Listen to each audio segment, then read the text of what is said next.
Welcome to Building Tomorrow, a podcast about the ways tech and innovation are making our world a better place. The internet is a marvelous invention. From your laptop or smartphone, you can speedily and for almost no cost access a huge portion of the totality of human knowledge. Want to learn how to fix your F-150's truck's carburetor? Well, there's a dozen videos of that. Want to read an out-of-print commentary on Plato's Republic? There's a website for that. Want to video chat with your cousin who's studying abroad in Japan? There's any number of free services that let you do that. It's never been easier for people also to find informed communities than it is today. If you're one of, the several hundred people around the world obsessed with an out-of-date 80s cartoon, you can write and exchange fan fiction about it to your heart's content. We can form social ties around increasingly niche ideas, from persecuted religious organizations to advocates for sexual equality to political protest movements.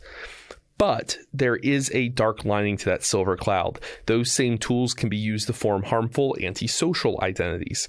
On platforms like Reddit and YouTube, 8chan, a host of online message boards, alienated young people, often young men, are building communities around hateful ideologies. Now, sometimes that hate spills out into real-world direct action, like the recent shootings in Gilroy, California, and El Paso, Texas. Both shooters had posted to online fora just before their horrific acts. This is an appropriate time for us at Building Tomorrow, then, to discuss the rise of online radicalization, just how it works, and what our response as people who enjoy and appreciate technology should be.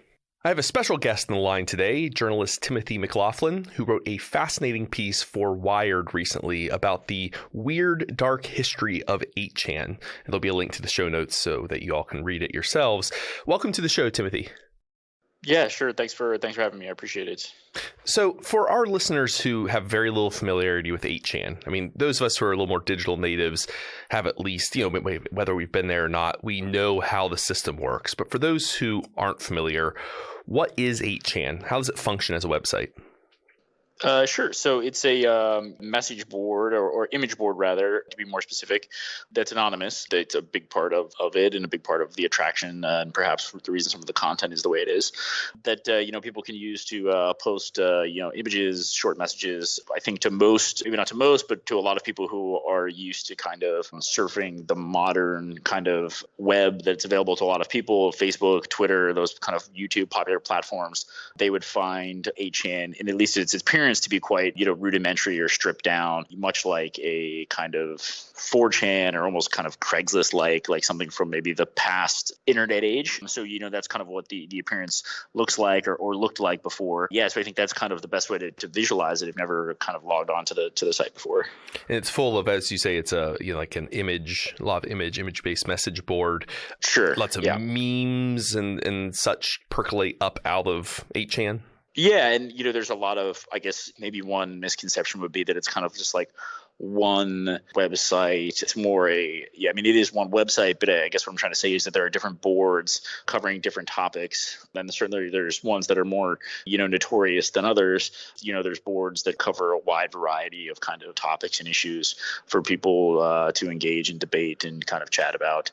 So it's not, some of the defenders of 8chan would argue that, it's not all the bad stuff, that there are, boards on there that are much more, I would say, perhaps civilized or more, PC in their content. Right. There's a lot of attention gets paid and arguably rightly so to the content, to the threads that are boards that are dedicated to, racism, nativism, calls to violence, pornography, all that kind of thing. But that's not all that 8chan is. Can you give maybe a little history of 8chan in a nutshell? Where does it come from? Who starts it? Yeah, sure. So, I think the site was founded by a guy named Frederick Brennan, who was living in New York at the time when he started he was working as a computer programmer and started the site kind of as a answer or spin-off to 4chan, another very popular image board that people are probably likely a bit more familiar with, gave rise to a lot of the memes that have made it into the public sphere and also the anonymous groups and things like that. And so, Frederick, very interesting guy, and he was, I think, frustrated with some of the content moderation that he saw from the administrator of 4chan back in 2013, or probably starting before that, he would say, Christopher Poole, who served as the administrator of 4chan and the founder of the site. And so he wanted to start a place where he thought the conversations and the content could be less restrained. Went about building 8chan. By his own admission, it wasn't an immediate success. It took a while for him to pull over, users and to get people online. And a big impetus for that, or what kind of helped push users onto 8chan, was the Gamergate controversy that erupted back in 2014. A very anti-female, I think we could say that fairly, movement in the gaming community. Christopher Poole, the administrator of 4chan, made a decision to ban the topic after it became too toxic for the site. And a lot of the users were looking for somewhere else to go at that time. And Frederick's site was sitting there. And at the time, he was more than happy to take them on and to have them join his message board. And I think another thing that was perhaps worth noting is that he wanted people to have a bit more control. Like, he wanted to give people the ability to kind of start their own boards and originally have a bit more buy-in in the site, have a bit more control, rather than have, administrator role, which he thought, 4chan had an administrator role that was probably too powerful. I mean, there is clearly some kind of online radicalization process that can happen in these spaces. So you're doing most of your research for this piece before the recent shootings. Mm-hmm. Yeah. Were you thinking about this radicalization process even before El Paso and Gilroy and the like? So I think, what attracted me to this was, after it was a site that I was kind of aware of in the back of my mind. And I had been doing a lot of reporting and writing on the past year about other platforms, mostly Facebook, WhatsApp, a little bit about Google and YouTube, about how they go about moderating and looking at content, how things get spread, actions or mobilizations that can be done, through messaging platforms or through social media. And, 8chan is obviously wildly different from these kind of large multinational billion-dollar corporations. So, I was interested in it because it was smaller, but obviously also represents, a much more kind of fringe and radical element. And so, I got really interested in it, started talking to Frederick and making trips to the Philippines right after the New Zealand shooting, which had some links to the site, and also the shooter posted on there kind of got cheered on and things like that. But I would say that those again represent kind of the most extreme version of that. But there's extreme things. You look at reporters being harassed, who for a long time, if you wrote about 8chan, you kind of had a target on your back. I talked to reporters who had been doxxed by people whose parents had their identity stolen, their bank accounts wiped out. FBI agents had to be stationed outside their houses. Video game designers or people in the gaming community, especially females, getting tons of rape threats. Again, a lot of doxing. The real world things that come out of these sites, the shooting is the most extreme end of it, but there's a lot of bad stuff in the middle as well. A lot of people have had really terrible experiences with users of these types of sites. Yeah, you quote the La Trobe University scholar at one point in the article saying that, quote, being mean to each other is just part of operating on 4chan. And that's 4chan, let alone the more, kind of extreme 8chan. There's a toxicity that is kind of baked into the community for whatever reason. Now, do you see, is that kind of toxicity inherent to the space as a whole, like kind of how anonymous comment sections on websites just naturally attract trolls and bad faith actors?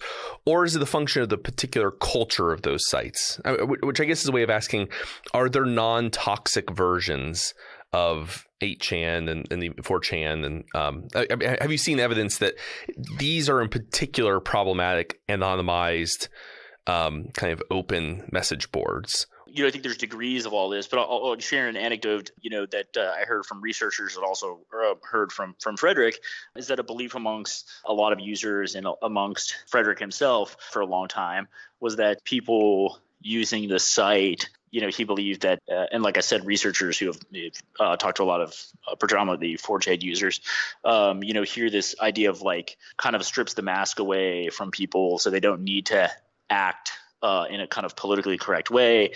And a lot of them feel that if anyone sat down behind a computer and kind of became really engaged and started using the site, they would say the kind of stuff, the really kind of offensive things that we see posted on there, that it kind of strips away a mask, I guess, that people wear in everyday life. So it's a really grim view of human nature, isn't it? Yeah. And so, that's certainly kind of one way of looking at it, and certainly one way people think about it. In terms of the message board systems, otherwise, I think there are communities and online platforms that are certainly less problematic. I think people would point to Reddit as like a kind of non-image board, but perhaps a similar, not exactly the same, but something kind of in that vein that's less problematic.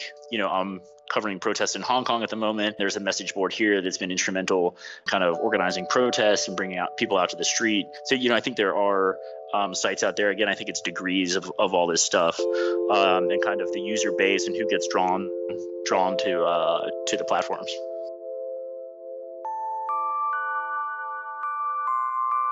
For this next segment, I'm joined in the studio by Matthew Feeney and Will Duffield. Now, Matthew, sadly, it wasn't all that long ago that you and I recorded an episode in response to the Christchurch shootings in New Zealand. Are there any connections we can draw between that event and the recent shootings in the U.S.?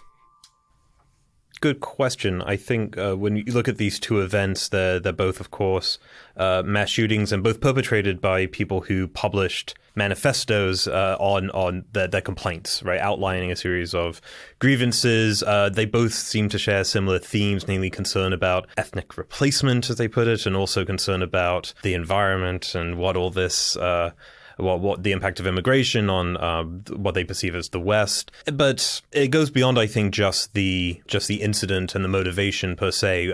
We've predictably seen in the wake of the most recent shootings, as we saw in the wake of the Christchurch shooting, discussions about content moderation, how social media sites and even other forms for exchange, how they should be regulated. I think this is a natural reaction in the wake of something so horrific. People always look back in time and think, well, wasn't this predictable? Look at these people's behavior. And for reasons I'm sure we'll get into, I think that's not necessarily the correct approach. And I think there might have been in the El Paso manifesto an explicit call out to Christchurch. Am I right about that? I believe that's right, yeah. Yes, he referenced the Christchurch shooters, the Great Replacement manifesto in his. And in many cases, these folks are participating in, if not the same, but similar online communities. They're consuming similar media to one another surrounding these topics and concerns, and they fit into a broader movement in a sense of international nationalists. I think, ironically, in a sense, they tend not to be particularly rooted in whatever communities they're purportedly trying to save or defend. It's like you had, if El Paso cites the Christchurch shooter, who cited or referenced in his manifesto the Anders Breivik, the Norwegian shooter. So, like, to your point, an internationalist, nationalist movement in a and beyond their manifestos, the kind of written justifications they lay out for the horrible things they've done, going back to Breivik and mass shooters before him, they're following an aesthetic script there. They're carrying out very similar styles of attacks. They're looking for publicity in similar ways with this sort of manifesto posting. So I think it goes beyond just the ideas behind it, but how they seek to be perceived, how they hope to place themselves as warriors in a way. And that might account for some of the use of firearms as well, the aesthetics of the attack. Yeah, you'll hear these sorts of attacks described as stochastic terrorism, or the use of mass communication to incite random actors to carry out violence or terrorist acts that are statistically predictable. They track the rhetoric you're hearing, the sorts of things these communities are discussing, but individually unpredictable. You don't know who's consuming what message precisely, or how someone will react to a given message, and therefore when they might decide to carry out an attack like this. It leads to kind of this lone wolf is often the term the media likes, because it's a lot more because it's a lot sexier than saying stochastic terrorism. But this lone wolf shooter, someone who's not really plugged into a formal organization network, but carries out these acts of violence anyways. And feels as though, while they are acting individually, that they're acting on behalf of a broader cause. It's not someone who sees themselves as individually deciding to go out and do this, but merely one soldier within a broader distributed movement. I think that gets to your alienation point at the beginning, which is namely that although these kind of incidents happen all over the world in separate places, it seems that to a segment of the community that pays attention to where these manifestos and commentary are posted and discussed, that they nonetheless feel part of something important. And that's something I think we're still trying to get to grips with, decades after the emergence of the internet as we know it. Well, I think with regard to many of these manifestos and this sentiment, we've seen it linked to 4chan and particularly 8chan's /poll board. And over the past decade, I would say these image boards have, while they originally used a lot of Nazi rhetoric, fascist rhetoric, along with gore and pornography, was seen as a means of maintaining barriers to entry. Over time, that while it might keep the normies out, it means that the actual Nazis, those who unironically celebrate this kind of content, had a safe harbor and could really build a community within that space without raising red flags or facing censure from other community members, because you could simply respond that it was all for the lulz. There's like a protective shield that kind of goes with 8chan's their community, the way the culture. Well, historically, they tried to keep the normies out and used this really sort of outwardly vile culture to do so, to put people off who weren't willing to tolerate that.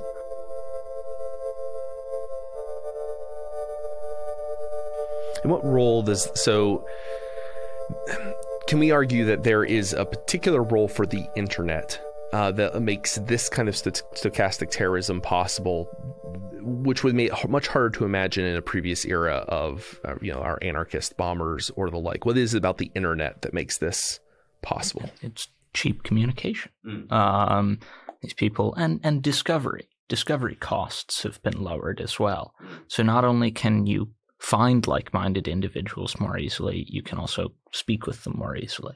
And people may come across this sort of content for the first time on places like 4chan or 8chan, or move there from more traditional channels. But when you see the sort of most worrying communities, real avowed young neo-Nazis, they're communicating for the most part in private, outside of explicit recruiting.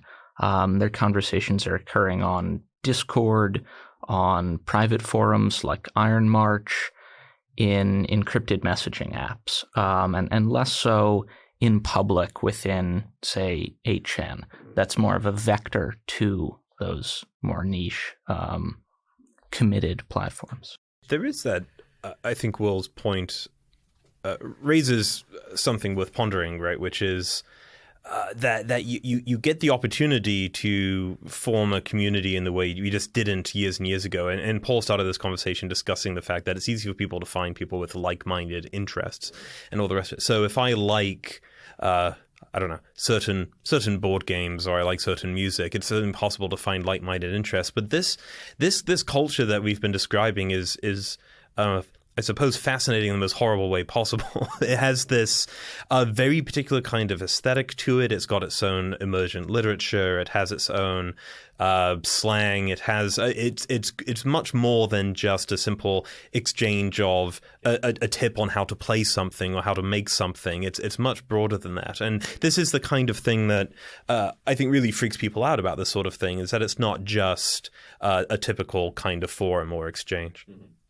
Yeah, I mean, you're seeing a class of Amazon self-published books by folks popular within this movement. And while they might not all be, Nazi tracts. They're speaking to a commonly felt alienation within this cohort.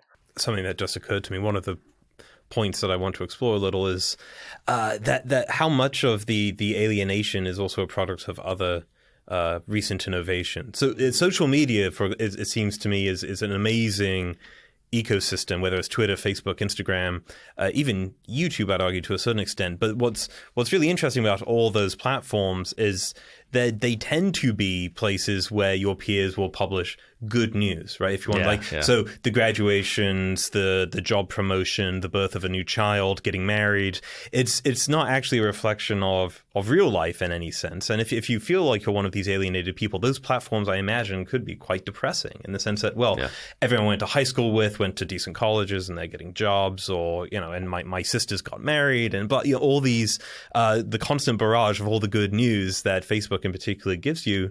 And what's interesting is, I think, not that I'm an expert in these forums at all, but 8chan and 4chan don't seem to be competing with that, right? It's a totally different kind of content that people are posting and trying to consume. And it's a real problem, I think, for people of our political persuasion, given the Great Recession and the impact that had on many people in this country as well. If the cost of serious economic depression is that a lot of these people feel totally left out of the economic recovery, is the sort of stuff that we've seen just part of the cost, that we're going to have a generation of young pissed off men? I mean, that's a rather gloomy outlook. Also, when you look at how figures like either Tarrant or Elliot Rogers, the incel Santa Monica attacker you mentioned, how they are turned into memes and essentially deified within their respective communities, and similarities in how their manifestos have been shared since their death and inspire others. Just as the Texas shooter mentioned Tarrant in his manifesto, you saw a incel attacker in Toronto, Canada, yes, reference Elliot Roger in as he carried out his attack. So I think in terms of that, how information is shared, how these memes spread, you see a lot of similarities there. All across all these movements, across our Adam Waffen neo-Nazis, incels, white nationalists, for whatever the particular ideological covering, or cover might not be the right word, but whatever radical ideology these young, often men, adopt, it's led to things that harm others, right? These shootings are now just a recurrent event. I mean, at this point, we expect some certain base level of mass shootings every year from online radicalized shooters. This has led to lots of calls for someone to do something, and the willingness to imagine everything from more corporate moderation of their websites to outright government censorship. So let's dig into that a little bit here at the end. I think, Matthew, you mentioned that Trump recently called for some kind of information sharing between government agencies and social media platforms. Trump is keen for the Department of Justice to work with social media sites to build tools or to take steps that would help identify these mass shooters before they commit their atrocities. There are a number of issues with this. One is Facebook in particular is under intense pressure to not conduct surveillance on its users, having been on the receiving end of a multi-billion-dollar FTC slap, which involved them taking certain commitments on privacy protection. And indeed, Facebook isn't alone when it comes to anti-surveillance, at least public sentiment. Twitter as well doesn't exactly it tries to make sure that its users' data isn't used for surveillance. But more worryingly, I should of course add that the FBI does not need Facebook's permission to engage in surveillance of Facebook users, although cooperation would make that easier. But more to the point is a difficult, frustrating social challenge for all of us, I think, is that these young men who commit these atrocities don't fit into a very predictive mold, and what kind of mold you can try and frame applies to millions of people in this country. So this country is full of young, pissed off men, millions of them. They use social media and these websites, and they post horrible things that could be interpreted as jokes. They post photos of their firearms. They make racist comments. I mean, this is and the worry with the kind of cooperation that I see with the administration urging there to be law enforcement and private sector cooperation on this is that the private sector will feel under pressure to cooperate and to at least offer the FBI or DOJ something. And we should just expect massive false positives if this happens. There'll be thousands of teenagers and young men reported by friends or their parents to law enforcement, and I worry that won't.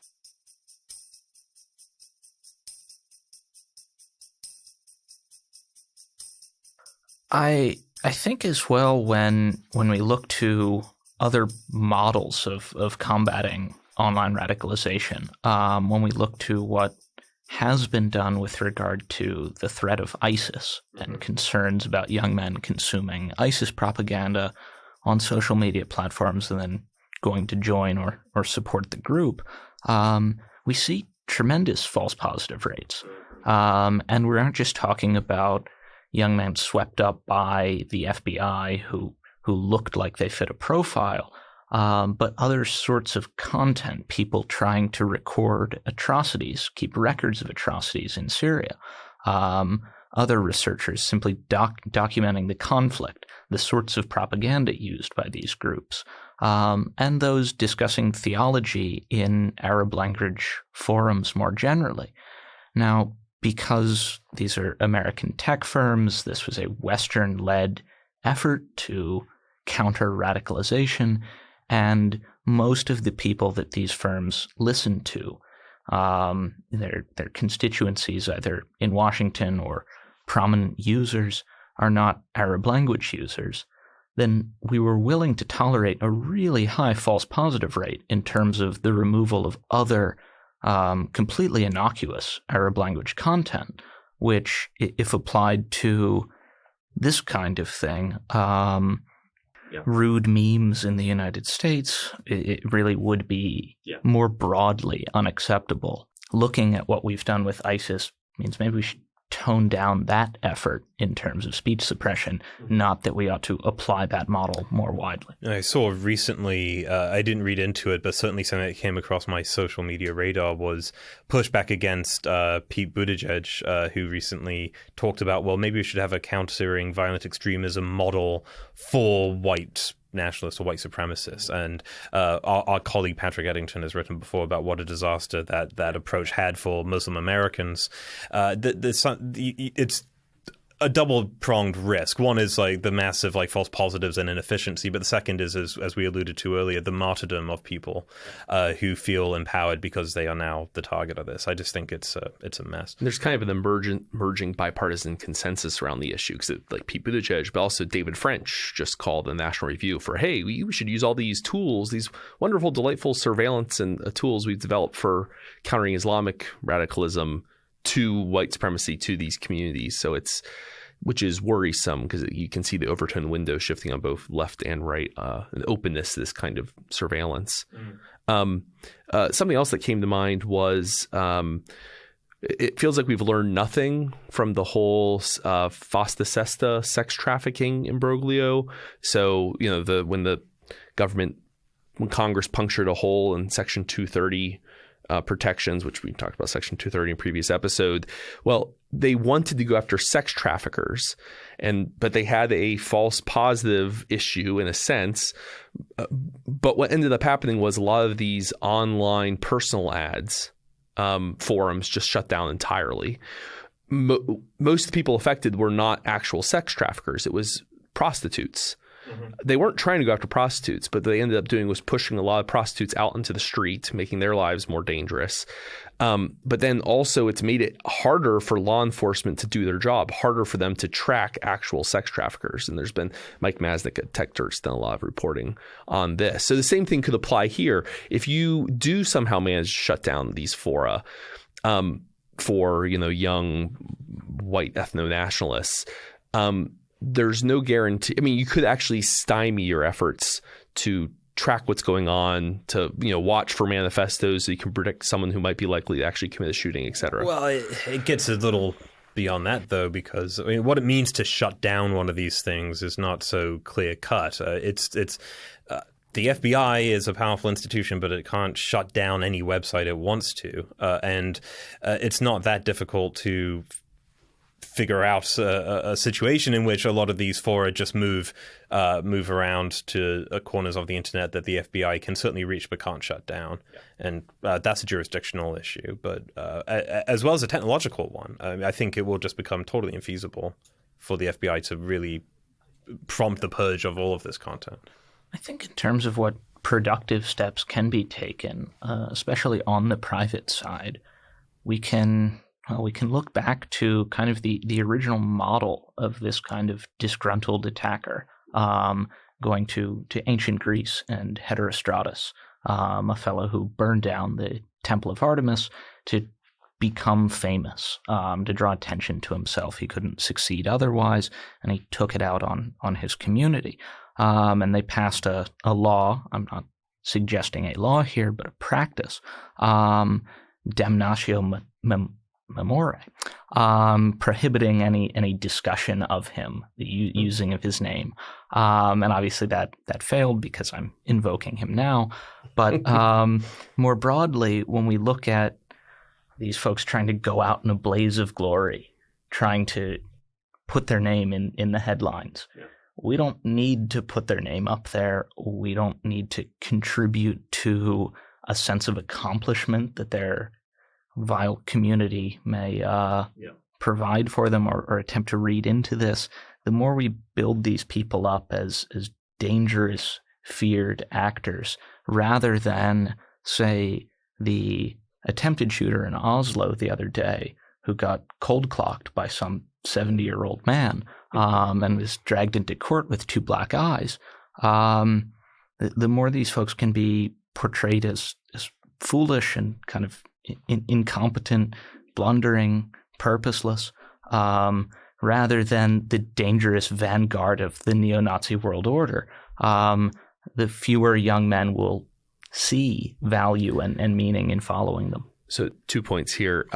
One, I mean, there's this large body of social science literature which links the rise of mass shootings in general, not just like, online Nazis, the rise of mass shootings in general, not to the rise of the internet, but to the rise of 24/7 cable news coverage, the attention they get. And there's a one-upsmanship to get the biggest body count. That's why here we've generally avoided saying the names. It's just the El Paso shooter and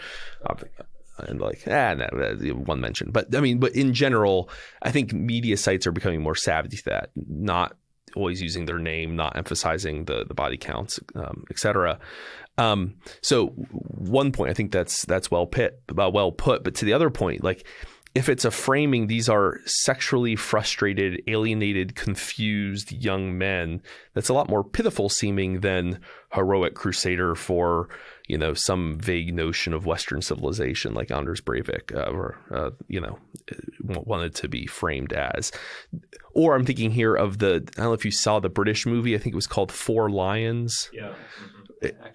An excellent film, but the whole point of the film is to make that same point. Like, you think 4 lions, brave, bold, lions, but the whole point of the movie is showing how bumbling and idiotic, and even in the leader of the group, how just confused they are, the regrets they have.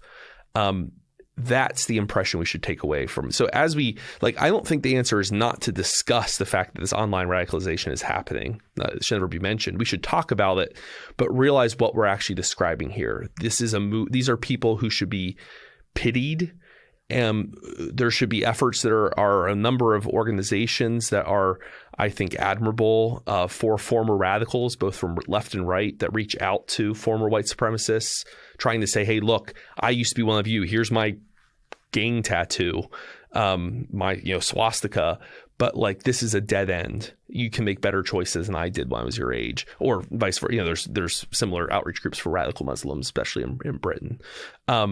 That's, I think, the approach we should take as a society Well, thank you guys for coming in and having that conversation. It's important that we talk about online radicalization. It's something that libertarians have, I think, insight into how these communities are formed, but then also an important cautionary tale for what shouldn't be done in response to them. And for our listeners, until next week, be well. Thanks for listening. Building Tomorrow is produced by Tess Terrible. If you enjoy Building Tomorrow, please subscribe to us on iTunes or wherever you get your podcasts. If you'd like to learn more about libertarianism, find us on the web at www.libertarianism.org.